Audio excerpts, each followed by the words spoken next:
సమైక్య స్ఫూర్తికి కేంద్రంలోని ఎన్డీఏ ప్రభుత్వం తిలోకాలిస్తోందా? పొరుగునే ఉన్న ఆంధ్రప్రదేశ్కు అడిగినవన్నీ ఇస్తోందా? ఎక్కడో ఉన్న బీహార్కు అడగకుండానే సాయం చేస్తోందా?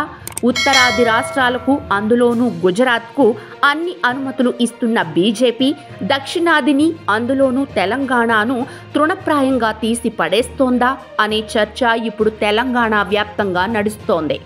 ఆంధ్రప్రదేశ్లో పోలవరం ప్రాజెక్ట్ పురోగమన దిశగా సాగుతోంది. కేంద్రం నిధులు ఇస్తోంది. అయితే తెలంగాణ విషయంలో మాత్రం చట్టాలు, కోర్టు కేసుల బూచీని చూపుతోందా అనే అనుమానాలు కలుగుతున్నాయి.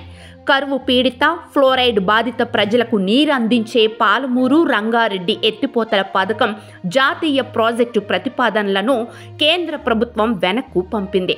కృష్ణా నదీ జలాల వినియోగంపై రెండు రాష్ట్రాల మధ్య ప్రస్తుత వివాదం సుప్రీంకోర్టులో ఉందని కేంద్ర ప్రభుత్వం స్పష్టం చేసింది.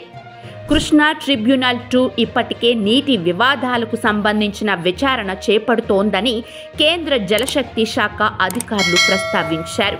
కోర్టు వివాదం నేపథ్యంలో ఈ ప్రాజెక్ట్ టెక్నో ఎకనామిక్ రిపోర్టును పరిగణలోకి తీసుకోవడం సాధ్యం కాదని కేంద్ర జలశక్తి శాఖ తేల్చి చెప్పింది.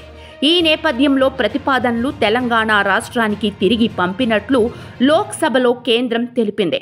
లోక్సభలో పాలమూరు, రంగారెడ్డి ఎత్తిపోతల పథకం జాతీయ ప్రాజెక్టు విషయంపై భువనగిరి ఎంపీ చామల కిరణ్ కుమార్ రెడ్డి ప్రశ్న అడిగారు. ఈ ప్రశ్నకు జలశక్తి శాఖ సహాయ మంత్రి రాజ్ భూషణ్ చౌదరి లిఖితపూర్వక సమాధానం ఇచ్చారు. 2022 సెప్టెంబర్లో ప్రాజెక్టుకు జాతీయ హోదా కల్పించాలని తెలంగాణ రాష్ట్ర ప్రభుత్వం కేంద్ర జల సంఘానికి ప్రతిపాదనలు పంపిందని కేంద్ర ప్రభుత్వం గుర్తు చేసింది.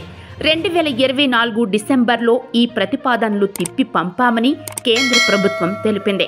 మొత్తం మీద కేంద్రం తీరుపై తెలంగాణలో తీవ్ర నిరసనలు వ్యక్తమవుతున్నాయి.